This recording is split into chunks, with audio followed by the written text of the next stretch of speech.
Well, this game is on pace to have the largest point spread in a top 10 matchup between SEC teams since the 1978 FCS split. The current high came back in 2016 when top-ranked Alabama was favored by a solid 18 points against number 6 Texas A&M. The Crimson Tide covered, by the way, in a 33-14 win.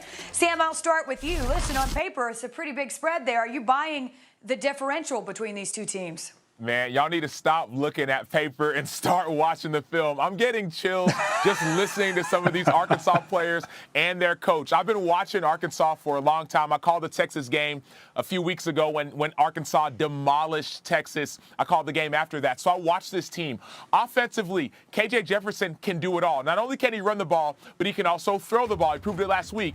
And then, so look at him. Like, against Texas, they ran for over 330 yards against Texas. He's calm in the pocket. He's cool. He's collected. He had a shot. He shied against Georgia Southern 2 weeks ago, but it was Georgia Southern. Then he went out and did it again against A&M, the #1 rushing defense at that time. He did it. He shined, threw for over 200 yards. So that's their offense. But then defensively, they got two players by the name of Hayden Henry and Bumper Poole playing inside linebacker, and both those guys can play. That team loves to hunt, and Arkansas is in for a treat.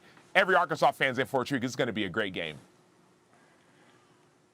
Come on, Sam. I'm right there with you, man. How about the disrespect for Arkansas? I mean, 18.5 points. That's crazy. They always say Vegas knows somehow, but I know what I see on tape, and these guys are ready to play. You kind of have that unstoppable force, immovable object with the Arkansas rush attack and that Georgia defense. The one thing that I am interested to see when you look at Georgia's opponents offensively, they have not played a top-tier caliber offense yet. You're talking about teams in the hundreds and high 90s. So this will be the first real test for these Georgia Bulldogs, which is crazy to think the Clemson Tigers on that schedule, but offensively just not ready and at this caliber. So excited to see, what can Arkansas do offensively? And then for Georgia, JT Daniels, banged up. How much is that going to affect him? He is sounding like he's getting his big tight end back, Washington, who, man, I think that could really open up the offense, just to have another playmaker, another big tight end that, golly, 6'7", 260, 250, he's a freak out on the edge.